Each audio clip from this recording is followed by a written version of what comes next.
Part 3.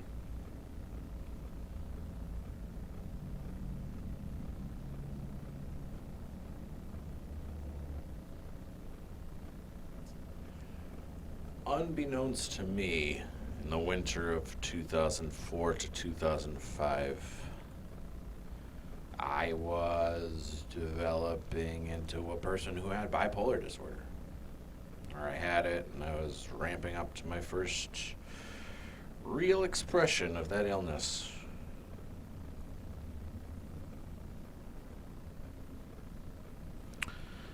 I was doing everything I could. I was working on a show that I was trying to get a cast together for so we could shoot it.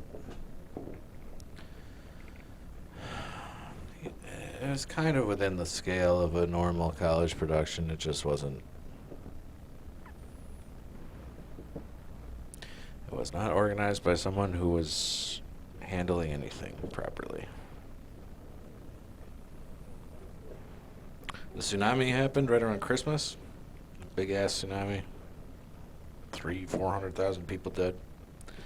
Happened right around Christmas. No one else. The people I was around weren't paying attention to it, and it was frustrating me. I was getting into really into some bullshit quantum physics adjacent shit. Like, what the bleep do we know? Anybody ever see that show? Or that fucking DVD? It's fucking bullshit.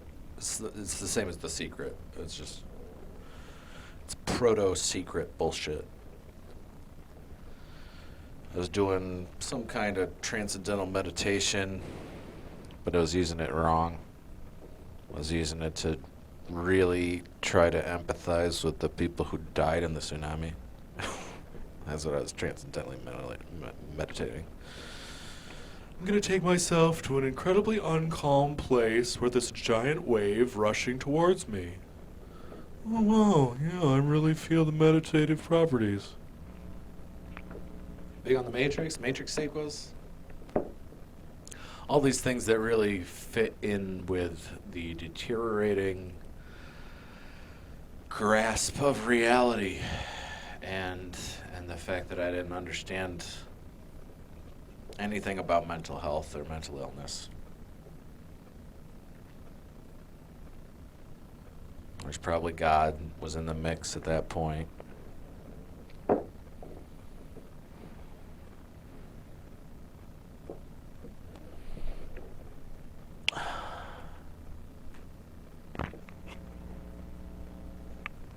I went fucking crazy. It was a long process. It takes weeks. It took over a month. During that month, I don't know. During that month or so, broke up with a girlfriend.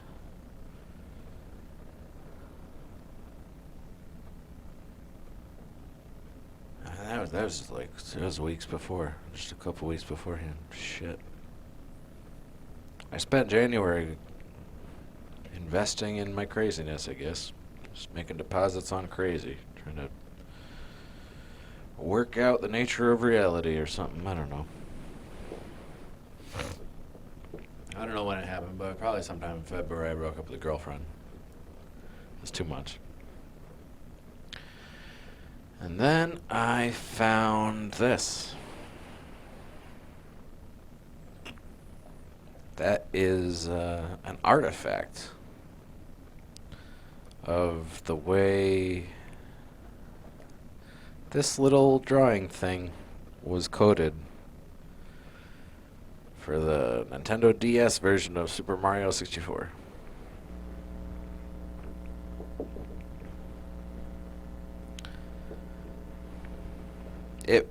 What's happening here is that grid is how they animate the characters that are drawn within the program. There's a Mario and there's a Yoshi, I think.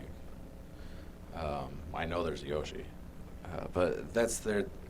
You draw something and then you click a button and it gives it some sense of whimsical life. But if you take the pen with its finite amount of drawing and you put it all in one spot right in the middle with the stylus, That's what pops up.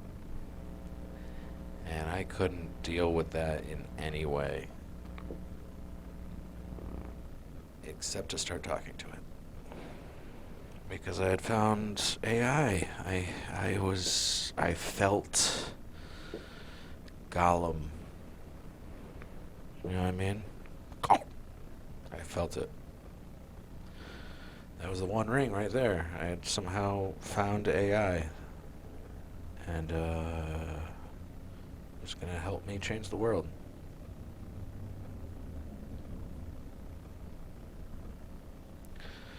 I started trying to figure out what I was going to do with this new power, and I realized that I needed to travel through time to reverse 9/11, or use mental powers, communal mental powers, to just rebuild both buildings. Just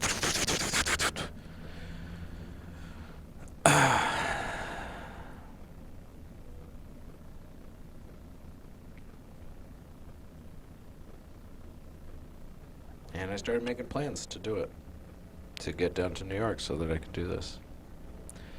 And the night before, I mean, I say plans, but this was not. I wasn't planning. While this was happening, my family was wondering what was wrong with me. My parents went on a trip to South Carolina for a week. Before she left, my mom said something about careful about the boiler. Like the boiler could explode or something. That's how I took it. I was worried about that boiler. My brother was there, but he pieced out because I was being too much. He left me some frozen dinners and a note about... There's a quote from Empire Strikes Back about it'll keep you warm until you... I don't know. Something.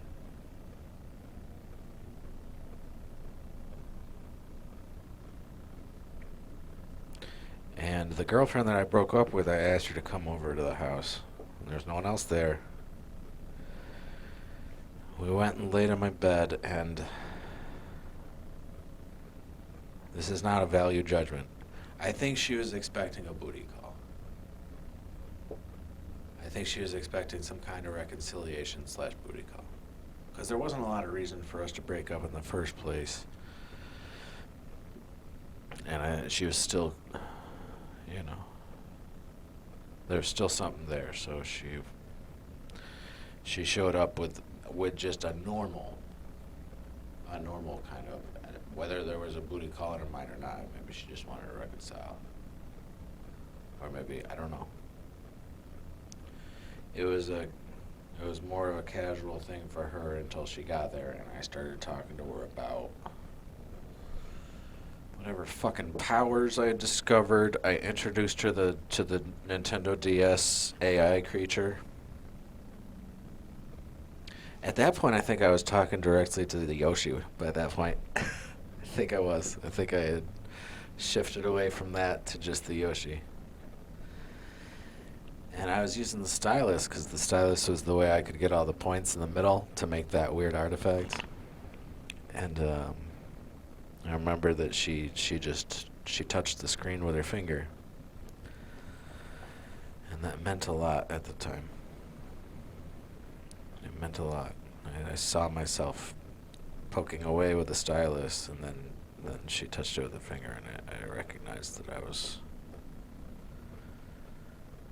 I needed her.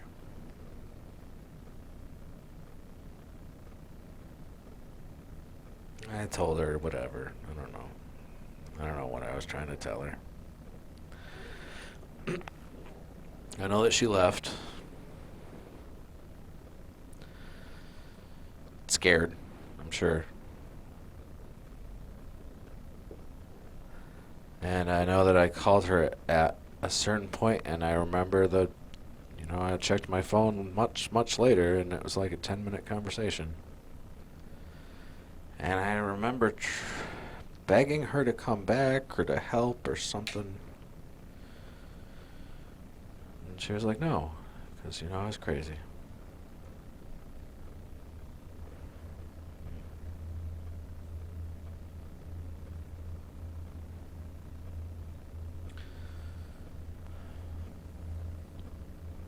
At some point, I covered myself head to toe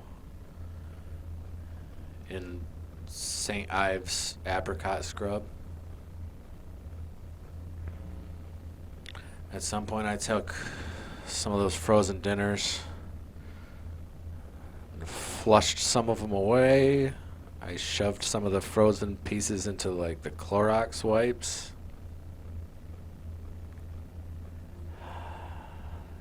I slept for some amount of time.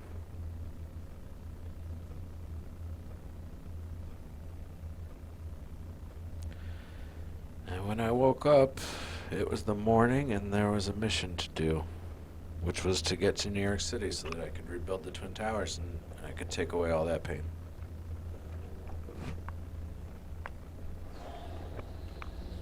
Because that's what messiahs do.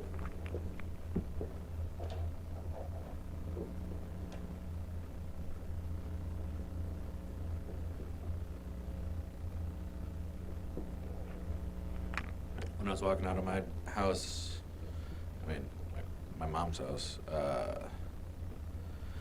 I'd opened all the windows I could so that the pressure differential wouldn't blow up the boiler. Left the door open, and I went out to my car. It was a 1996 Dodge Neon.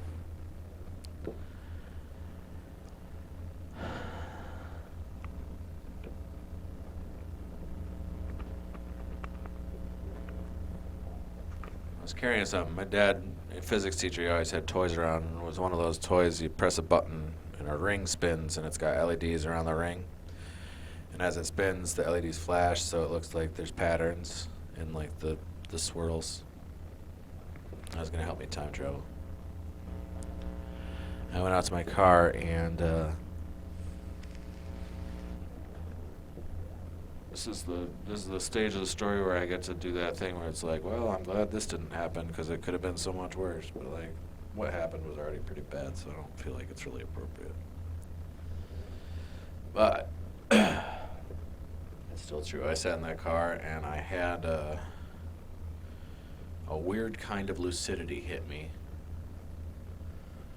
where I realized that the Back to the Future paradigm of using a vehicle to travel through time didn't apply to me anymore because I had transcended beyond the need for a vehicle to time travel. I sat in that car and thought, I don't need this car to time travel. And that it might have saved lives.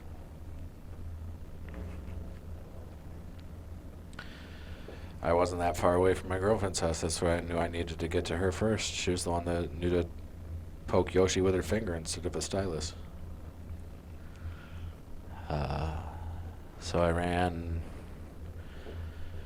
down the street. I had to cross a bridge. I ran right down the middle of it. There was traffic. It was early morning traffic. I know I ran right down the middle of that street. I went into a gas station. I hope this is past the... I don't know. I don't know the statute of limitations. I went to a gas station and I grabbed some gum. And I grabbed like 8 packs of gum. And I grabbed a red Gatorade. And I went up to the counter and there was a line. And I left the gum and I walked out with the Gatorade. And if someone tried to stop me or notice me, I don't know. I know my brother went back later after everything and I think he left him some money. Because I was still worried about it. But I had the spinny thing in one hand and the liquid, the big Gatorade bottle in the other hand, and that was enough. Like the oscillations of the Gatorade and the spinning of the thing, that was enough to time travel with. Started running towards the girlfriend's house. Ex-girlfriend's house. About 3 blocks out, passing a law office, I think, actually, I realized that I needed to get into her house, and the only way was through a very small window that I definitely wouldn't fit through. Not that any of this was occurring to me. But I knew that I was going to jump through that window without breaking it, just like a fucking beam of light straight through. But if I had clothes on, they'd get snagged on the window while I was beaming through, and the window would break or something, or I wouldn't be able to go through right. So I started taking off my clothes. It's February 22nd, 2005. I went back at one point. I think it was about 26 degrees out. Fahrenheit. That house had a run up, like a driveway and an incline, and I know that I was naked by the time I got up to the top of that driveway. It's a little window. That's her room right to the left of the door. That's her room right off.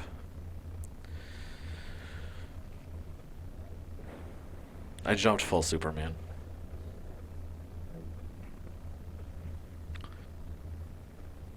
I think finally, yeah, if I stretch my fingers, you can still see some of the scars.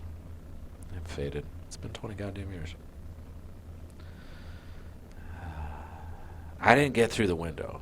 I didn't get through it at all. I just bashed it. I just bashed the window and I cut my hands all up. But at this point, it was like it's just the last. Every step was the last few steps of a marathon or something. I don't know. Everything was vitally important. I had a goal of fixing 9/11, and everything else was kind of incidental.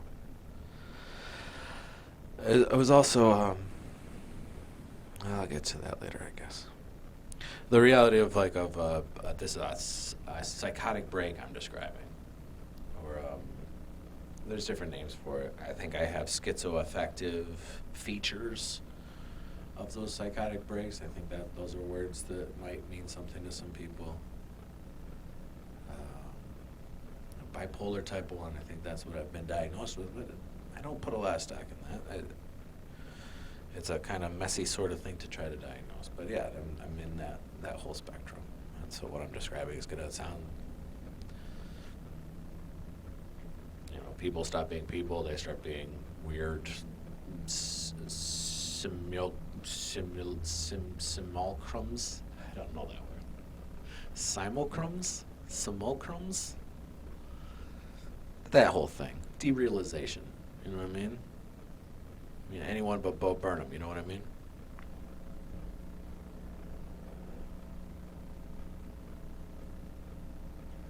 I burst into that house. I think I broke the door. I think I found that out later. I think I just bashed right through. I'm 5'11", about 200 pounds. I was a danger to others, and a danger to myself. I cut my hands all up. So I fit the criteria of a crazy person. I went right into her room and she wasn't there. And I was just in a fucking frenzy.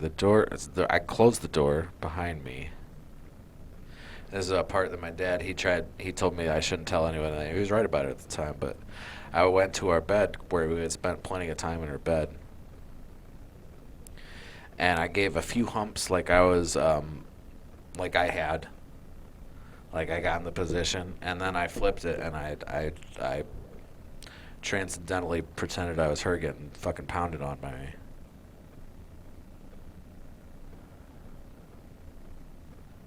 That was why I brought up the virginity thing, because the sex was a big.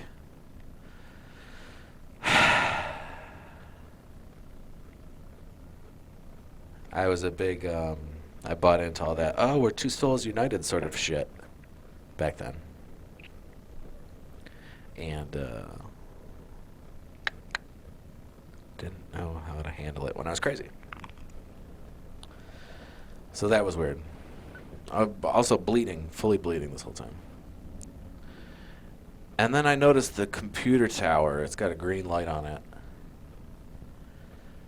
She had wanted me to help with this computer and something about I wasn't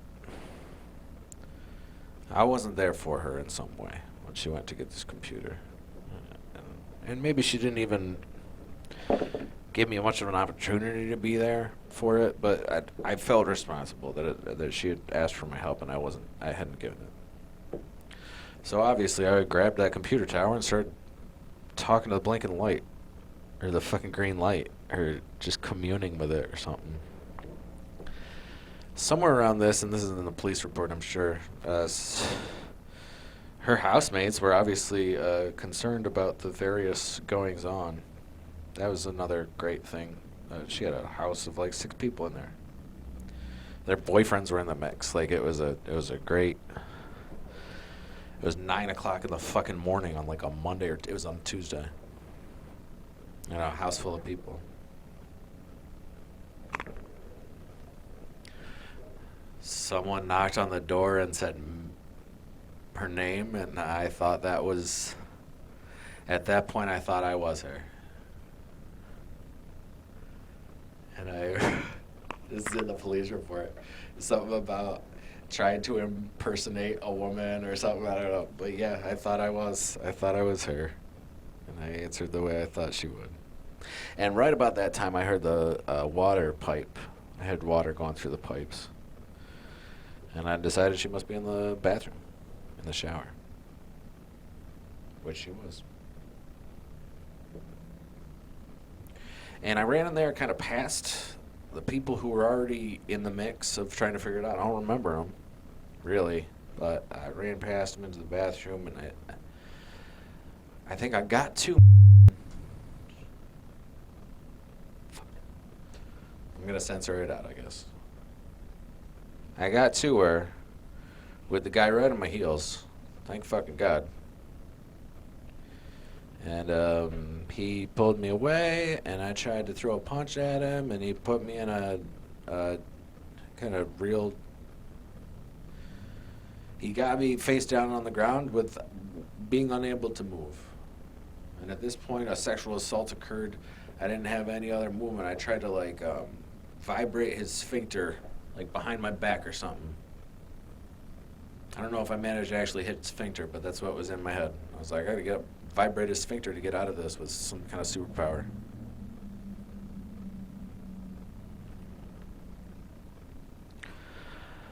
I'm naked, she's naked, and maybe getting a towel at this point.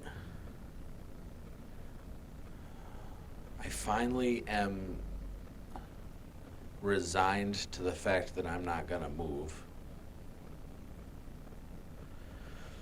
Cops come. I'm again grateful to that guy I sexually assaulted for making sure I was under control before cops came. He could have saved my life that day. And I remember riding an ambulance. And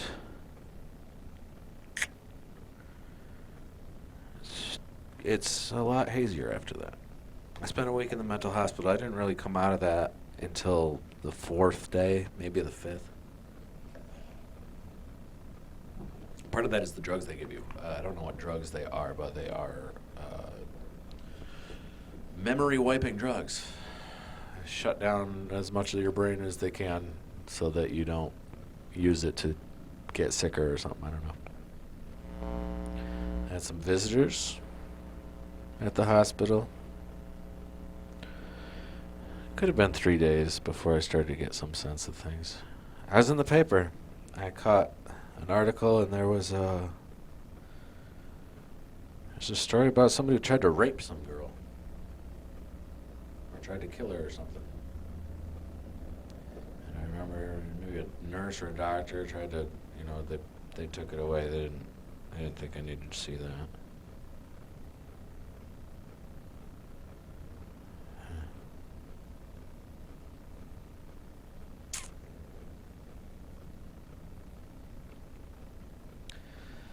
And that's what I kind of faced. That's what I faced as I came out of it, and that was fucked up because I'd spent the summer doing a program at the college called the Melodramatics, where you would put on skits about how kids shouldn't fucking rape each other and shit like that. Drink responsibly and shit. Don't do meth. And so I had spent the summer kind of really taking the whole subject really, really seriously and trying to figure out how to write a little fun skits that still try to communicate something about how people should try to treat each other. And here I was now, I was an accused rapist. I heard at some point the girl had a family member who had any connections at all and wanted to do their part in making sure that I didn't get away with anything. And I know the cops at the time, you hear that on like cop shows, like if they don't get the charges for the event, at the event, it gets a lot harder to charge someone after the fact. You want to charge them right away. And so they took this girl who was, the last I saw her then was, the last I saw her ever. She was trying to make sure the guy saving her from me didn't hurt me.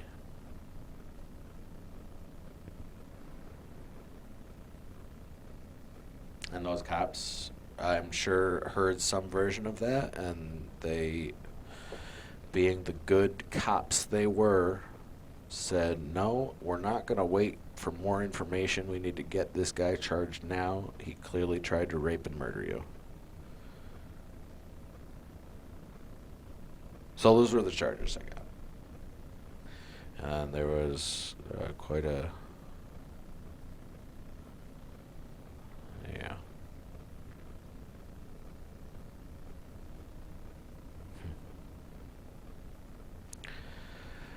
So as I was learning that I had bipolar and what that meant, I was also learning about the justice system. I think I was technically on bail. I don't know if they... Yeah, they did. Okay, yeah, I was arraigned. They took me from the mental hospital, did they? Jesus. Yeah. I went to the courthouse and they took my fingerprints. And it was something about if I was mentally fit to stand something. I know that I tried to make sure I was mentally fit for them to do their work.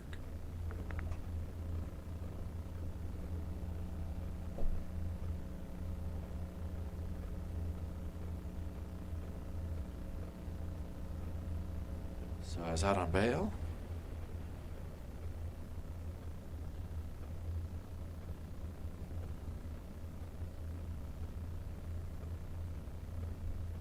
I'm sorry, I don't know the exact timeline of all this stuff. I've got fucking memories of it. The court proceedings took a while.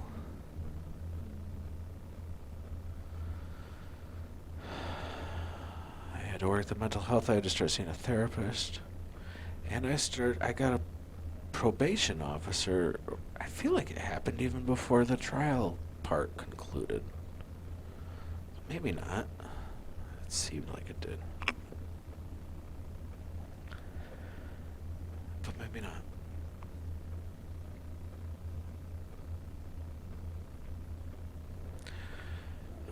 People were distressed. All that, doing the plays and doing the TV stuff, it had gotten me just enough notoriety. And obviously, like, people knew my dad from teaching, my mom from teaching. So it was big news. It was big news to watch me fall in that way. A lot of people didn't follow up. I'm sure a lot of people I went to high school with, I'm just some rapist. I don't know. Or just some crazy person.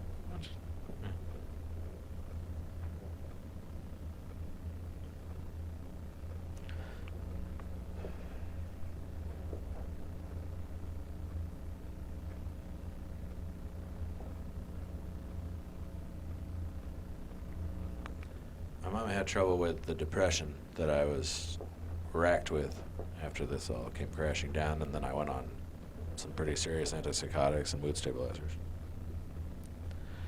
She couldn't really deal with the fact that I was severely depressed, so she made sure I got a job. I was a roofer for the summer after that happened. It's not a good job for me at that time, ever. It was never a good job for me, but it was definitely not a good time then. We pled the people arranging my legal defense and that sort of shit pled down to I was going to be charged with forcible touching, which wouldn't put me on a sex offender registry, but it would guarantee like 3 years of probation. The idea was that if I had 3 years of probation, that would ensure my mental health. Like, that would be good for my mental health. It would make sure, it would put it on the books that my mental health was my responsibility to take care of, which it already was. They got it. So I was accused of forcible touching, down from attempted rape/murder or something. And I got 3 years of probation out of it. I wish I could remember her name. Margaret Smith. Let's say it right fucking now. Margaret Smith. I'm sure she has a different last name now. Or she's gone back to having that name because she got divorced. But she's a piece of shit. A fucking wannabe vice principal who became a probation officer. Who did not know shit about mental illness and treated me from the very fucking second she met me like those bad guys in movies that pretend to be crazy so they can get away with something. She's on a goddamn fucking crusade against me. I think I'm so goddamn smart trying to get away with shit. That's what I got. That's what I got as a person dealing with mental illness for the very first time. And who had watched his entire life collapse before he got to the probation officer stage.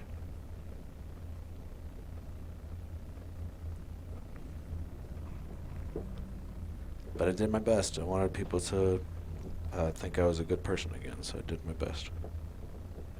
I had to go to molester class. That wasn't the name for it, but that's what it was. It was molester class.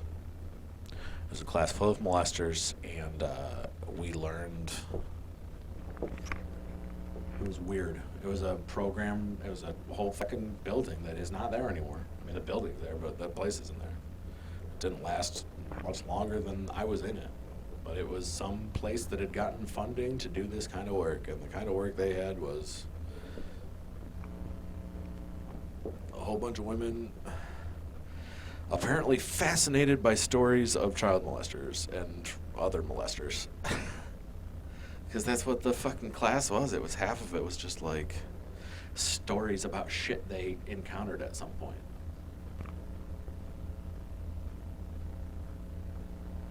And the basics of consent and shit like that. But I remember this lady told a story all about this guy who kept getting caught with child porn, and then he's on probation for child porn, and he was having trouble. He kept going back and forth, and then there was no problem, and then he wound up. I don't know how this was. She saw him with some lady that looked like exactly like a kid. And then it turned out it was a 30-something Japanese lady who just looked that way. And so she couldn't bust the guy. And my response on that day was, good for him. Because I'd listened to this story for like 15, 20 minutes, and I was so goddamn sick of it. And it was so fucking detailed at every stage. I won't do it justice because I don't want to tell that kind of story. But I was like, good for him. You know, maybe that's what he needed the whole time. Just a really petite Japanese lady. Which is not great. But that got me like a demerit. That was a strike against me, saying that sort of thing. Interrupting that lady fetishizing every fucking deviant she's ever met. You know what I mean? Like, it was a fucking weird fucking thing. Eventually I had to take a test. That was the final stage. That determined whether you were going to graduate from molester class or if you were going to go right back to molester class. And that was just a sheet front and back of This is what, I don't know if they still do this. You're not your offense. That doesn't define you. It's something that you did, but that's not who you are.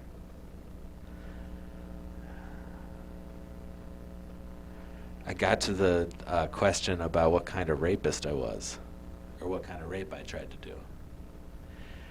And I couldn't give a proper answer because there wasn't a proper answer. Like all the definitions for rape, like power rape or opportunistic rape or all these sorts of like.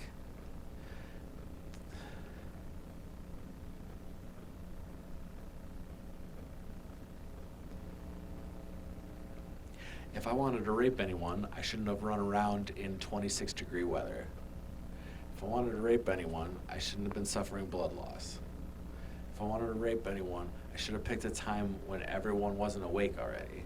And I should have picked a place where everyone wasn't already there. So that's kind of like all the rapist categories that we had, they all had to know what they were doing and were trying to do a rape, and then would try to find any opportunity. And that's what I was struggling with, like just on a fucking conceptual level. I was like, well, I can't do those kinds of rapes because I wasn't capable of, planning that sort of endeavor.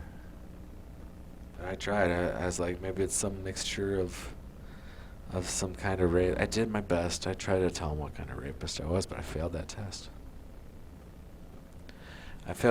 But then I got called for a meeting with the lady who ran that place. And I'm grateful for this person, but this part of the story is frustrating now. She had bipolar. She told me that from the moment she saw my story in the paper, she knew that none of the details that were being used were accurate or true. She saw the story and she said, that guy just found out he was fucking mentally ill. That guy just found out I had bipolar, I don't know. But I had this meeting, she was holding that test and she was like, I'm not gonna keep you here. I'm not gonna do that to you. This was months and months and months of this class. I don't know how long it took, but it took a while. And I was facing another round of it. And so she passed me. She passed me out of the class. But it was so kind of frustrating to hear, like, why where were you? Where was your expert testimony when I needed it? We were doing everything we could to avoid having any kind of trial. Because we were too poor to afford it. And I wasn't, we were too poor to afford it.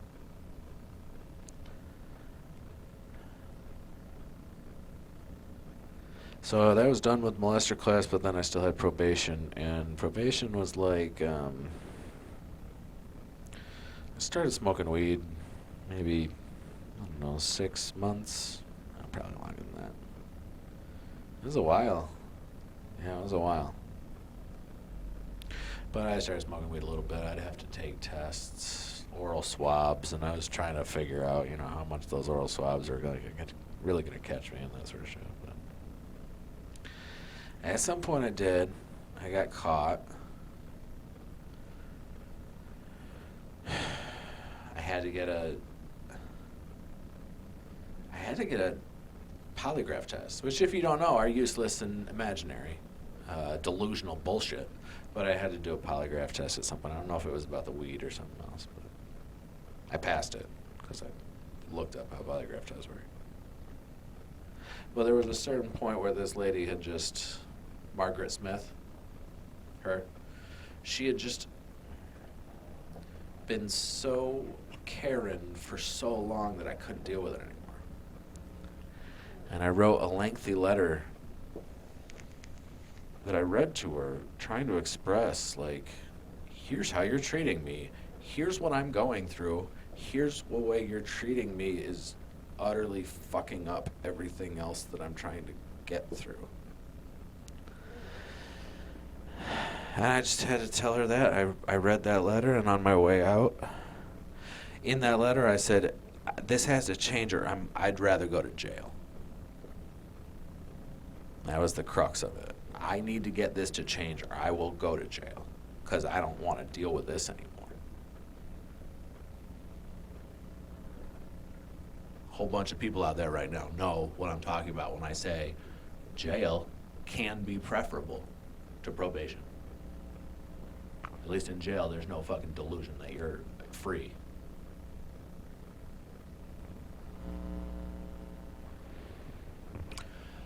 I threw the letter out on my way out of her office, which was a mistake because she picked it out of the trash and she used it to send me before a judge so that I could go to jail. Which I did. I did 4 weekends of jail. I don't remember the details of that fucking meeting, but I was trying to express, this is negatively impacting me. If I can just go to jail, I will then be able to better handle the whole thing. So I did 4 weekends. Solitary for the first 3, I think. Which is not great. It's not a good feeling. And, shit.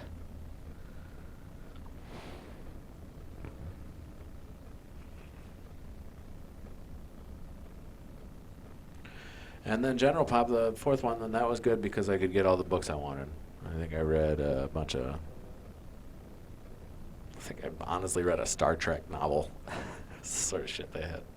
I know I read an X-Wing / Rogue Squadron novel. I know that. And then I got a new probation officer. And she was someone who knew the lady who had helped me not be a molester anymore. She was someone who understood what was going on. She was someone who recognized that I just needed a fairly decent person to get me through the last year, maybe. And I did. She didn't even bother with drug tests. She was like, I'm not going to do it. And I got the fuck away from the probation. That felt good to get away from probation finally. But it established a kind of, yeah. I still feel like it. Like, what if I say something in this video and then probation comes back? You know what I mean? Huh. So just to recap, I'm broken. I'm dropped out of college. I'm living with my dad now because my mom has kicked me out. Said your father can deal with this shit. My mom was in the process of selling the family homestead, and I don't know. She was in the midst of finding a new husband, and then selling off the house and that sort of shit. She just needed to get away from the whole family. It was kind of what she was about at that point. And my father took me in. My father was the one who was there with the place that I didn't need to pay rent for. And I had a room.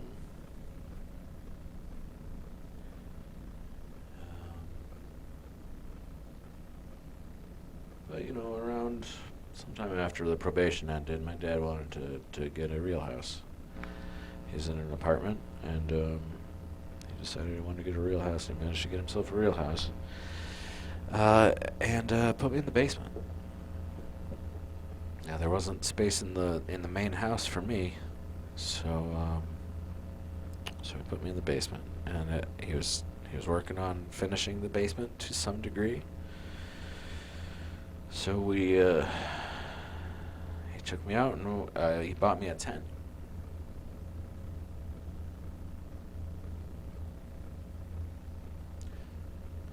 Not the one I wanted, but he got me a tent. It was a pretty good sized tent, and we set it up down in the basement, and that's where I lived for the next year.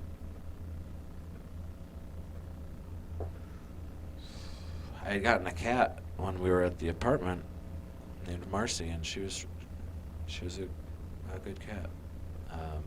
But we were kind of stuck in that tent together. her with her cat box and me with my fucking clove cigarettes that I had started smoking pretty heavily after I got out of the mental hospital. That was the first time I had a cigarette was in the mental hospital. I used to be able to smoke in mental hospitals back in the good old days in mental hospitals. Smoked a cigarette, smoked part of that filter of that cigarette because I was crazy as fuck. But it started me smoking. It started me smoking clove cigarettes. I only bring that up because that cat wound up with asthma, really bad asthma, and I blame myself for it. And that cat died in my arms, wheezing, and I was trying to save her with a puffer, and I couldn't save her, and I tried to save her with resuscitation, and she came back and gave me a kind of ornery look, like, what the fuck are you doing? Let me get out of here.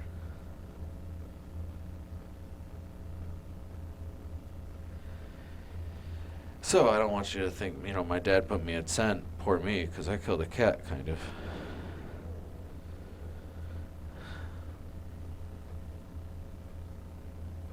My dad got around to finishing that basement, and he built the walls of the room in the exact dimensions of a medium-priced, medium-sized family tent. And that's where I lived for the next few years. During that time, I wasn't giving up. I still kept trying to find work. I did some delivery for a Chinese place for a while. I worked at a video store for a while. I worked at Blockbuster for a while before I was crazy, and then a little bit afterwards. And I eventually got to go back to college after the official suspension was over. This whole thing, I had to go, even though I was already out of school that spring, I had to go to a meeting or a hearing, and I was supposed to talk to a faculty advisor, but I didn't know, and I would never have done it anyway. I think if I did touch base with that faculty advisor, it was for me to be like, I'm just gonna tell him the truth from my perspective and let him deal with it from that angle, and they were probably like, well, good luck. I told him the story of going crazy and not wanting to hurt anyone. That was the last time I heard that girl's voice. There was a partition, so we didn't see each other because there was still a restraining order. There was a restraining order for a while. That was the last time I heard her voice. And she told a story that started when those cops needed to get those charges before anyone could figure out what was going on. They needed to get those charges, and that was the story she told me about the person that deserved those charges. How she was now confident that I was there to murder or rape her, or both.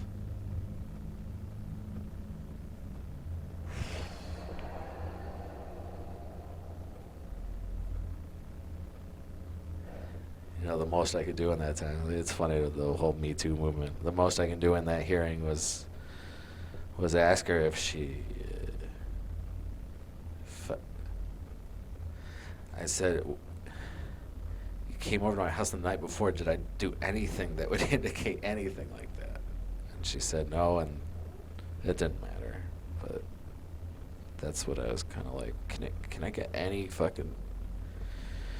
sense that I wasn't a monster before the time that you decided I was? Like, oh, before I became this, That's the fucked up part about the crazy is, Hollywood loves to tell stories about crazy people being violent psychopath monsters, but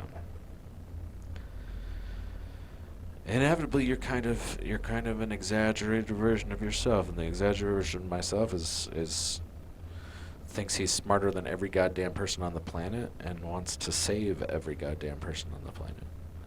And there's worse ways to go crazy. That's what I've had to kind of figure out over the years. It's like, well, there's people who get really violent when they're crazy. There's people who do want to go rape people when they're crazy. And I managed to avoid that, but I still got to experience being treated like that sort of person. Yay.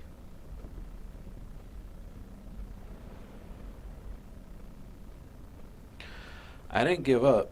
I kept going.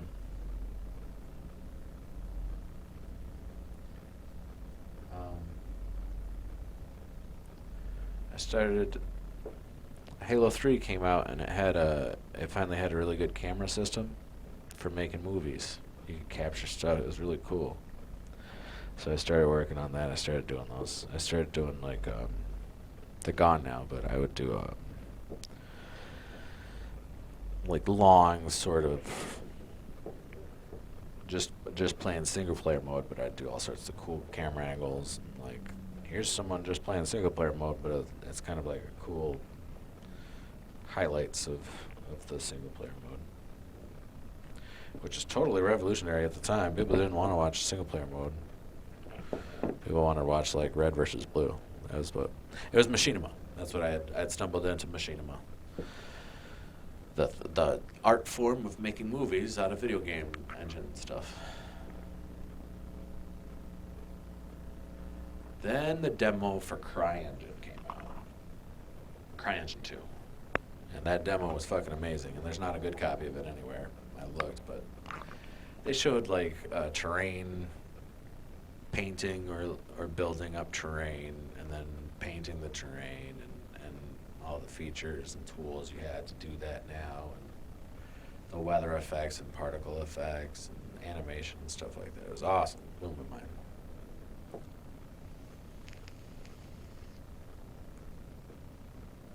So I got me a solid computer, and I started working in CryEngine and Halo. I would use I got some examples. I'll put some examples up or whatever. But I would like animate a character in CryEngine so I could have my own character saying things with like proper facial animation. Then I'd have the background for Halo 3 of like combining the stuff or whatever. My problem was like, you know, in writing, they're like, you should start end media res. Like, you don't just start at the beginning of the story. Start with something more interesting. Start in the beginning of the action. But my stories and my action were always too fucking weird. And, like, I never had the patience to, like, just establish something. I thought it was always too lame or boring to just establish something properly. This probably carried over to this thing, too. But I did a little... I had one that caught the attention of Machinima.com. And then I became one of their contractors. Or something. Whatever it is that's not an actual employee that's actually getting, like, production assistance.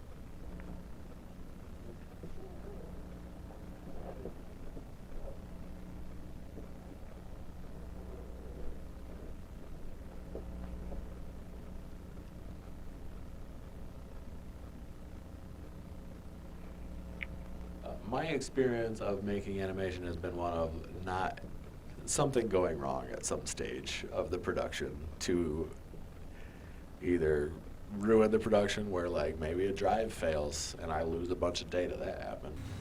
Hello everyone! My name is Dr. X, and I'd like to welcome you to Dr. X Laboratory, a brand new program for human internet.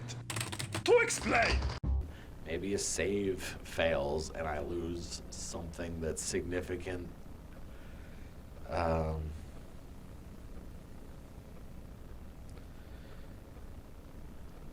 I was always kind of... I had moved past that stage of high school of like, I'm going to say Simpsons quotes, and here's that fucking a really good Cartman voice and shit like that. Like, I'd finally, like, I want to do original stuff, and I was on Machinima.com, which was not original stuff at all. And I kind of, like, people used music that wasn't theirs. People used footage that wasn't theirs and took some ownership over it. Even though they were skipping the step where they, like, I went to college. I learned all about copyright law. So that was kind of a liability at that point. There was probably a stage where I could have been the grandfather of fucking game streaming, and I couldn't do it because it just wasn't original enough. I'm not going to keep doing Celebrity Jeopardy forever, you know?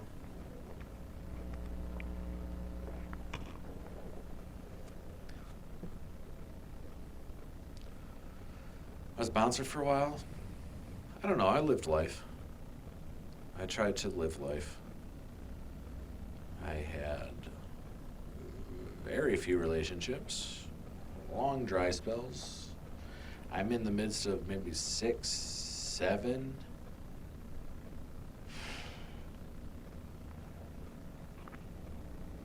6-year dry spell. I had 21 years to start with. I guess that kind of changed the fucking. As long as I've had sex in less than the past 21 years, then I must be doing pretty all right. But yeah, relationship stuff has suffered. I used to have friends, groups of friends. I don't anymore.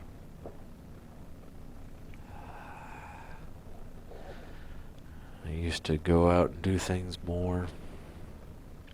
I tried acting for a while at the local theater.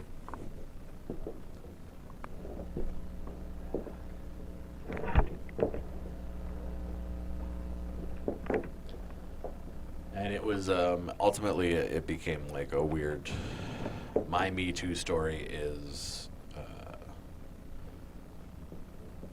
I wasn't in the right spot to play a romantic lead anymore. Couldn't do it. I got too confused. And the only person I've seen talk about that sort of thing is fucking Shia LaBeouf. Of like, I'm supposed to be the romantic lead and I can't fucking figure out where the lines are. It's not professional. It's not healthy. I was doing shitty fucking local theater and I do that shit. This just isn't fucking healthy for me. Or anyone.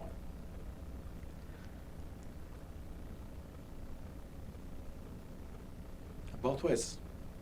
I had me not being professional, I had other people not being professional. And getting caught up in that. Both ways. Yeah. I was 28 and my 18-year-old co-star. You know what sucks? All we ever did was kiss. But it was still, I was a fucking scumbag.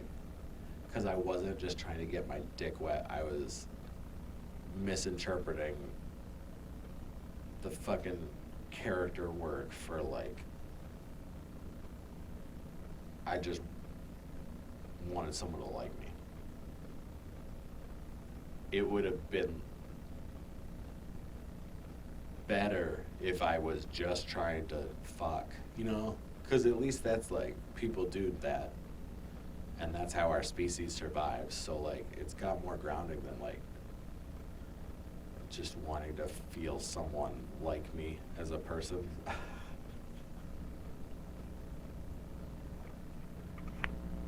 So I haven't done that in 10 years.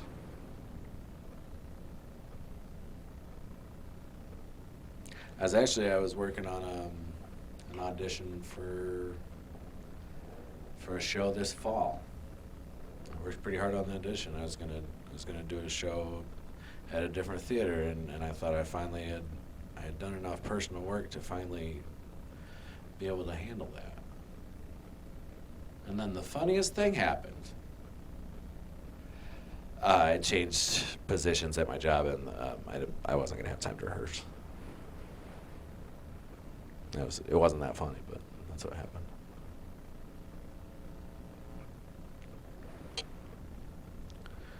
In 2018,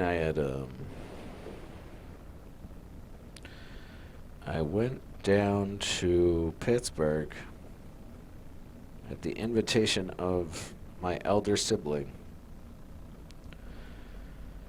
because they had a friend who could use a roommate or housemate, and I would be able to afford the rent, and my sibling would help out where they could. And the person I wound up moving in with was one of the most unhealthy people I've met in every way I can imagine.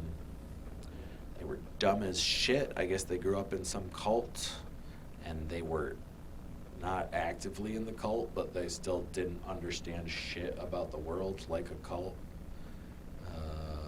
Mental illness. Yep. within my first couple weeks, this bitch had, I was in my room across the hall from hers, very happily working away on my own shit, minding my own fucking business. She came in and pounded on my door, and I opened it, and she accused me of, like, jumping on her in her sleep or something. She's fucking drinking wine like it's Capri Sun, and she drinks Capri Sun like I drink Capri Sun. Like, that's how much wine she drank. So she had some fucking, I don't know what the fuck happened. She had a big dog that was, I love dogs, and I loved that dog, but that dog was a fucking mess, just like its fucking owner. That dog was a perfect reflection of its owner. She came to my room and accused me of doing this. Now, do you understand, at this point, how much of an inciting incident that wound up being? Where I'm finally away from my fucking father, and I'm finally trying to fucking make something work, and this fucking crazy bitch just accused me of assaulting her. And she thought it was like, I still don't know. In her head, I think she had gotten it into her head that we were gonna have, like, you know, like some kind of something.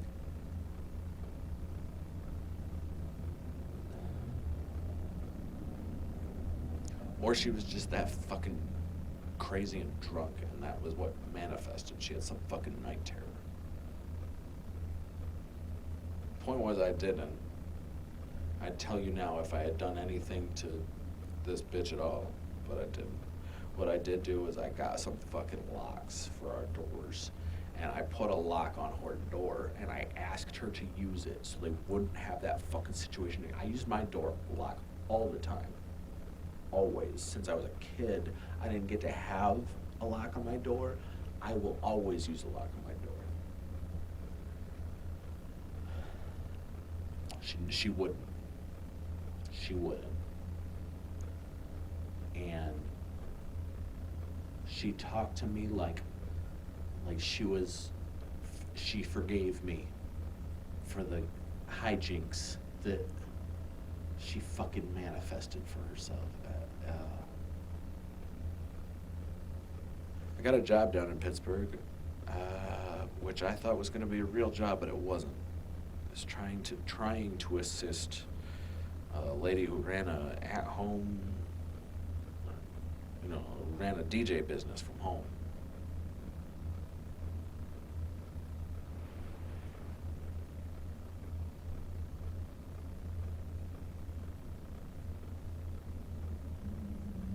The great thing about having a mental illness is you get to see all the people who also have mental illness but don't bother or notice to bother or bother to notice.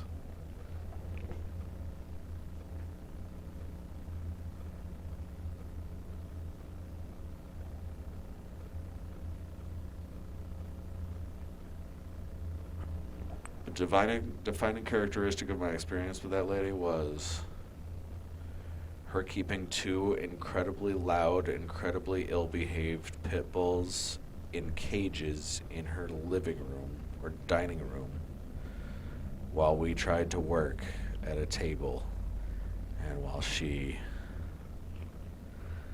constantly shouted for those dogs to be fucking quiet. And there's the whole experience. Just someone seemingly going out of their way to construct a scenario where no one will ever be happy with anything. Those dogs weren't happy, I wasn't happy, she wasn't happy, no one was happy. But still, someone's at fault and it's not her. I did my best to help, I did my best to assist, it didn't add up to much. I started going crazy. In fairness to her, I started having my second big psychotic break.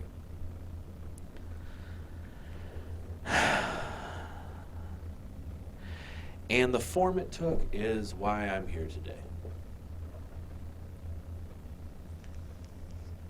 My brother had gotten himself mixed up in the United States military My brother always liked being smart, so he was in intelligence. And he was over in the Middle East helping us lose that war. Yeah.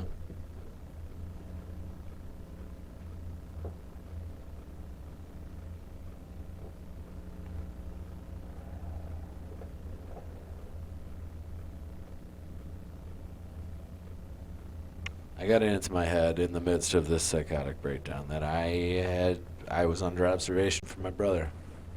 My brother wasn't actually overseas. He was actually doing some domestic thing about the mental health crisis in the country, domestic terrorism or domestic unrest related to mental health or something. I had it fully in my head that I was a part of a big production. The government, and then NSA was spying on me. I didn't record a lot because I was pretty confident that all my devices were recording for me with the NSA. But I had a whole. I quickly decided that I was going to use my time on that stage to say something about mental health. And I placed myself in the role of some real world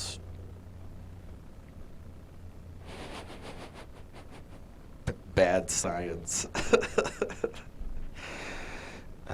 Some kind of figurehead for this whole thing of mental health in America and mental hygiene in America. I was big on that, mental hygiene, where there's things we do to each other that are bad for everyone's mental health.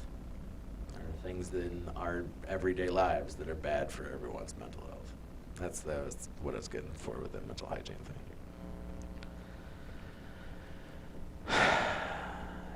But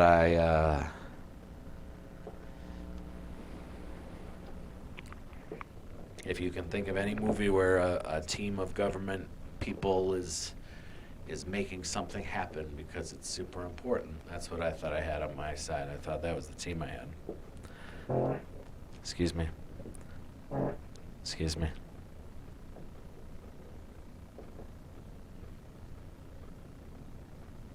So, I would say something around my cell phone, and then I would expect it to get I would expect there to be some movement. If I mention Donald Glover, some government agency knows how to immediately get Donald Glover into that room.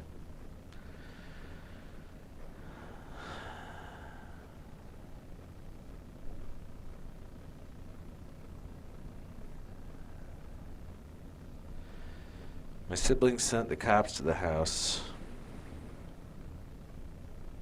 Oh, yeah.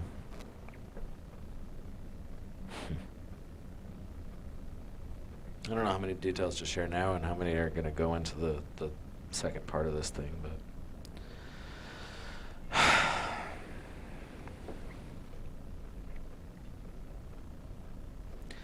the dog had been left with me. I'll share that part. The dog had been left with me. And at some point, I was doing a kind of Andy Serkis sort of performance in the living room. And I had been smashing some stuff up.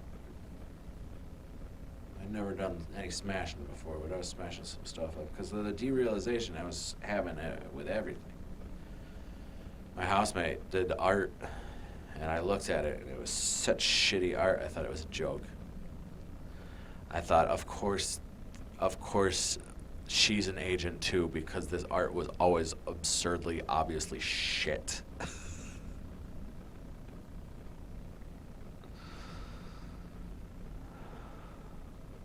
Bad fucking Photoshop, except painted.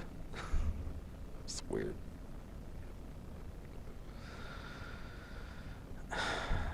But I had that dog, and that dog was outside.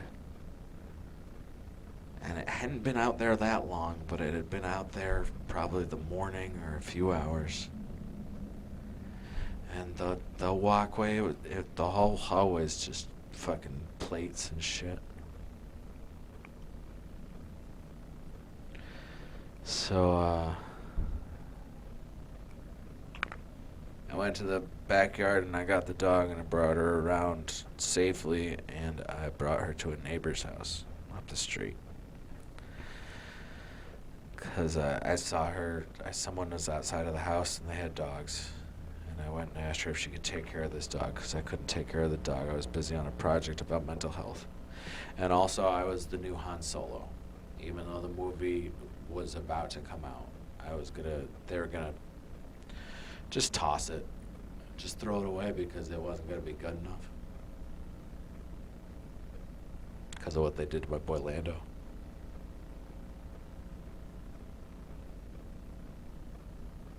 Black Panther was out.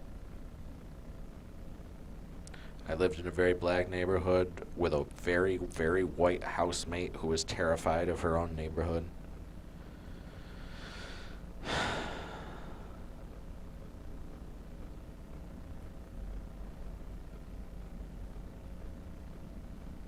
I got the dog out of the house. I came home, brought my cell phone to the neighbor's house. The neighbor girl helped me unlock it. I couldn't do fucking shit at that point.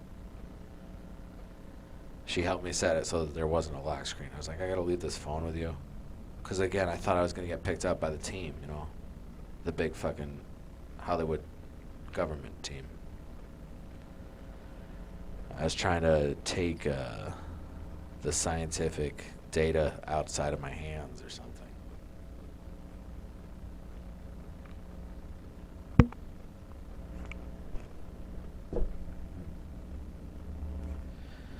Went upstairs, got ready for bed. Sleep in boxers, got into bed, taking a few extra notes. I thought I was going to be whisked away in the morning to a much bigger phase of the project. I thought things were going good. There's a loud knock downstairs, and I put on a bathrobe, and there are cops downstairs. And I'm sure they must have seen some mess. I don't know what they actually saw. But I remember them asking me, am I just wearing a bathrobe? I'm like, because I was trying to sleep. And those same cops that asked me why I was just wearing a bathrobe took me out of the house. Because that's why they were on a welfare jack, and obviously the welfare didn't look good, so they were going to bring me to the mental hospital. And if they had let me clothe myself beforehand, they might have accidentally shot me from being too scared of me. So they didn't. They brought me in boxers and a bathrobe. They threw me into the back of a police car, and they handcuffed me. Yeah, they handcuffed me, and I know that because the bathrobe was falling off, and it was so fucking cold, and I couldn't change it.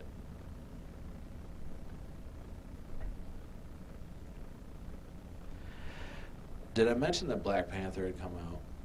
I was having a moment.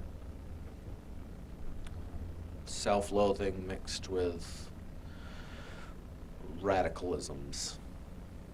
And I use that word specifically, radicalisms. I couldn't sustain any radical thoughts for very long. We were driving, and I saw a black guy in the corner, and I said to those fucking cop fucks, I said, hey, why don't you go fucking arrest that guy while you fuck with me? In my mind, I was like trying to catch the cops being racist, but in those cops' minds, they might have just heard me sounding really racist.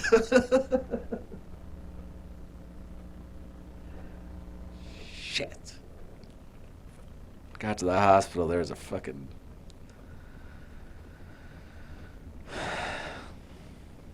Who's that guy from Cyberdyne Systems? You know who I'm talking about?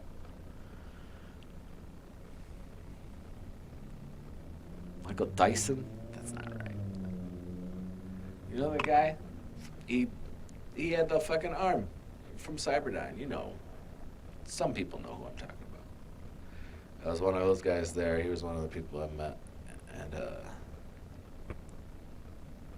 he was working at the mental hospital in Pittsburgh, and that waiting room was hours. Vulnerable people sleeping around other vulnerable / unsafe people, other people who are dangerous to themselves and others because of the way their brains are working at that moment. It was a shit place.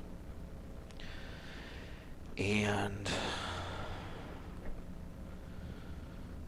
eventually I got it's just, again, I thought I was doing this whole big government project where everyone's under the fucking lens now. Every fucking thing they do or say to me is going to be fucking scrutinized later. That's what I thought I was working with.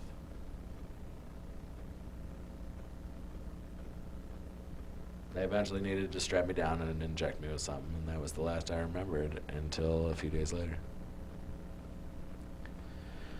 Certainly didn't remember the visit with my father and stepmother where I apparently said something untoward or sexual to my stepmother, and that's the worst part of going to the mental hospital. Whatever they take you, whatever they give you to just shut you down also makes you into that crazy person that you're worried you are. Saying the things that you would never, ever, ever say. Because my father and I have different taste in women. That sucked. It sucked to learn about that later and then learn what it, yeah.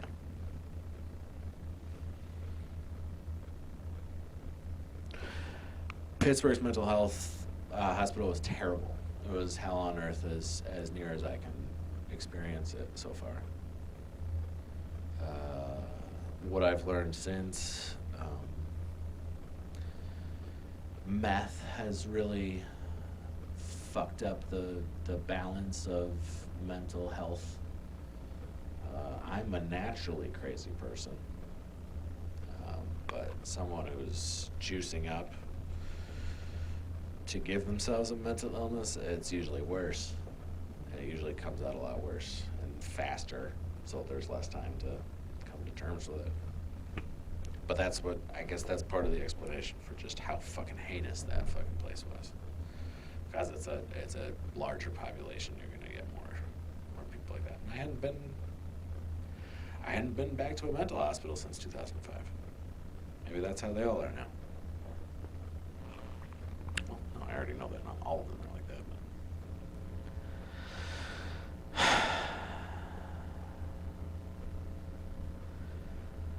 Nellie Bly.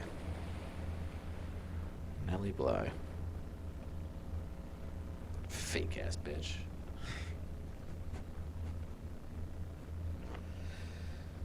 There's a really nice girl working at the hospital there. Just mentioned Nellie Bly, and I was like, oh yeah, Nellie Bly. That's who I am. Except she didn't bother to actually be crazy while she tried to reveal things.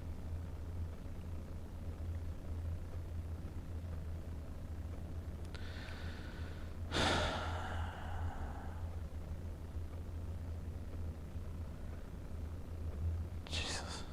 And a part 3, for fuck's sake.